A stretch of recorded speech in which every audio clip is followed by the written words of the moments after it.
Bab 558 Aku akan mengambil mereka. Gegabah. Xiao Quan mengamati Xia Qingying dengan geli.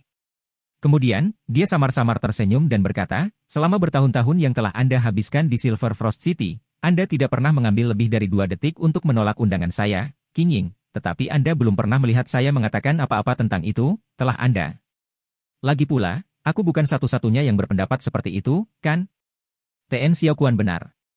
Anak-anak muda ini tidak terlihat sangat berbakat bagi saya. Hanya 100 teratas dalam daftar yang layak. Tidak perlu membiarkan yang lain tetap tinggal. Saya setuju. Anda tahu betul bahwa berbagai kota memiliki ruang terbatas, Wakil Presiden Xia. Kita harus menyimpan sumber daya berharga ini untuk individu yang lebih berbakat. Para eksekutif dari berbagai kekuatan yang hadir dengan tergesa-gesa mengangguk dan menyuarakan persetujuan mereka dengan Xiao Quan, membuatnya seolah-olah semua yang dikatakan Xiao Quan benar. Seperti yang bisa kamu lihat, Qingying, ini pendapat semua orang. Itu bukan milikku sendiri, kata Xiao Quan sambil melirik ke berbagai eksekutif kekuatan. Kemudian, dia tersenyum dan melanjutkan, sebagian besar mengapa Green God Corporation dapat memiliki posisinya saat ini di Silver Frost City adalah karena upaya orang-orang ini di sini, jadi Anda tidak boleh bertindak terlalu sewenang-wenang. Jika tidak, Anda mungkin menempatkan Green God Corporation dalam posisi rentan di Silver Frost City. Ekspresi Xia Qingying telah berubah sangat buruk pada saat ini. Sementara Green God Corporation memiliki banyak cabang yang didirikan di dunia raya, hanya segelintir yang berada di kota-kota lapis kedua. Jadi, korporasi akan mengalami pukulan berat jika kehilangan salah satu dari cabang lapis kedua ini. Saat ini, Xia Qingying hanya bisa ragu. Haruskah dia melindungi 10.000 talenta yang dia bawa? Atau haruskah dia melindungi cabang lapis kedua Green God Corporation? Apakah kita semua akan diusir begitu saja? Wajah Jade River menjadi pucat. Keheningan Xia Qingying sudah menunjukkan bahwa situasinya tidak menguntungkan mereka. Jelas juga bahwa pemuda itu bukanlah seseorang yang bisa disinggung oleh Xia Qingying. Jade River sangat merindukan dunia besar. Dia bahkan telah merencanakan untuk menempuh jalan yang paling sulit dan konservatif untuk tetap tinggal di dunia besar. Namun, sekarang, dia bahkan tidak diizinkan untuk menempuh jalan ini. Bahkan Wakil Presiden Xia tidak punya solusi? Silk Radish berpikir sambil menatap Xia Qingying dengan tak percaya. Berbeda dengan talenta muda lainnya yang hadir, dia tahu lebih banyak tentang dunia raya berkat sepupunya. Sepupunya telah memasuki dunia besar lebih cepat daripada orang lain, dan dia bahkan membuat beberapa prestasi untuk dirinya sendiri di sini. Sementara itu, dari semua orang yang sering dibicarakan sepupunya, Xia Qingying adalah salah satunya. Bahkan di dunia raya, Xia Qingying dapat dianggap sebagai sosok yang luar biasa. Kekuatan individunya berada jauh di atas para jenius dan teladan dari domain dewa mereka, dan bahkan kekuatan hegemonik tingkat atas harus menunjukkan rasa hormat padanya. Namun, sekarang, Xia Qingying terlihat tak berdaya di depan pemuda di atas panggung, dan yang bisa dia lakukan hanyalah menelan pendapatnya. Jika bahkan Xia Qingying berada dalam kondisi seperti itu, apa yang bisa dilakukan oleh talenta berbakat seperti mereka dalam situasi ini? Apakah kamu masih tidak yakin, Qingying? Melihat kesunyian Xia Qingying, Xiao Quan menjentikan jarinya, memanggil seorang pemuda ke sisinya.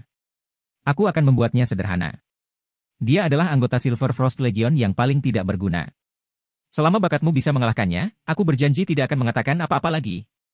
Kata-kata Xiao Quan segera membangkitkan harapan para pemuda dan pemudi di bawah panggung. Pria muda di samping Xiao Quan tampak berusia paling banyak 17 tahun, sedangkan yang termuda di antara mereka berusia 17 tahun, sedangkan yang lebih tua sudah berusia 19 tahun. Dengan jarak 2 tahun antara mereka dan pemuda itu, mereka mungkin memiliki harapan untuk menang, bahkan jika pemuda tersebut adalah penduduk dunia besar. Namun, sebelum salah satu pemuda di bawah panggung dapat bertindak berdasarkan harapan mereka yang telah direvitalisasi, pemandu yang mewakili perusahaan Dewa Hijau buru-buru berbisik kepada mereka, jangan bertindak sembarangan, bodoh. Pria muda itu bukan sampah.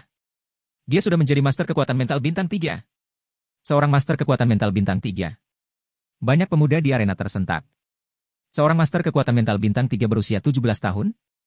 Harus diketahui bahwa tidak ada satupun ahli kekuatan mental di antara mereka. Master kekuatan mental bintang 3 adalah individu yang memegang otoritas besar di zona atas dunia asal mereka.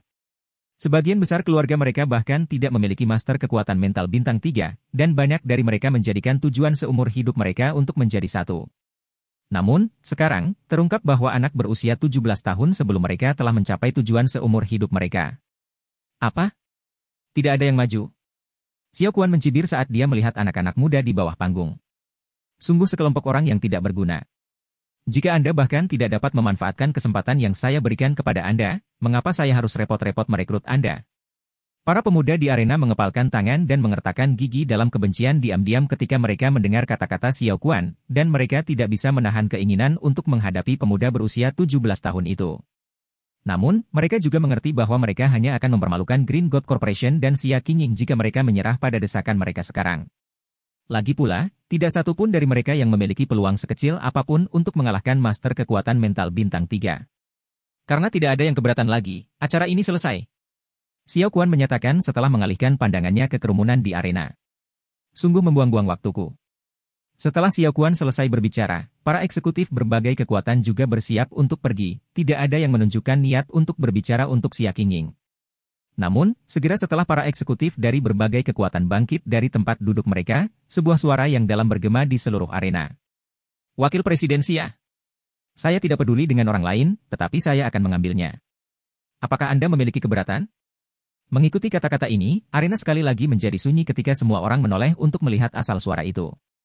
Kemudian, semua orang melihat seorang pria berusia 30-an dengan santai berjalan ke arah Xia Qingying di atas panggung, tampak seperti sedang mengobrol ringan dengan seorang teman lama. Pemimpin persekutuan Xi Feng. Xia Qingying tertegun saat melihat Xi Feng. Meskipun dia tidak pernah secara resmi memperkenalkan Xiao Quan, semua orang yang hadir kurang lebih bisa menebak dari perilaku para eksekutif berbagai kekuatan bahwa Xiao Quan bukanlah seseorang yang bisa dipusingkan. Sementara itu, Xi Feng yang secara terbuka merekrut seseorang segera setelah Xiao Quan mengumumkan akhir dari pameran bakat tidak berbeda dengan tamparan di wajah Xiao Quan. Segera, ekspresi Xiao Quan terlihat semakin gelap, dan semua orang yang hadir merasakan hawa dingin merayap di punggung mereka. Tentu saja, Xi Feng adalah pengecualian karena dia bersikap seolah-olah dia bahkan tidak melihat Xiao Quan saat dia menunjuk kedua wanita muda di bawah panggung. Apakah dia berbicara tentang kita?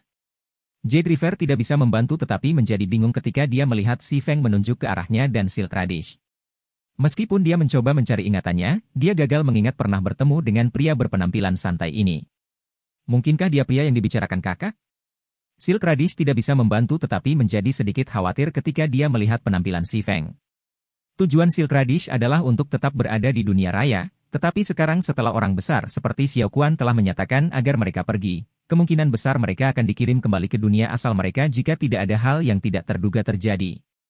Jadi, dia tidak bisa tidak bertanya-tanya apakah pembantu sepupunya benar-benar dapat membantunya keluar dari kesulitan ini.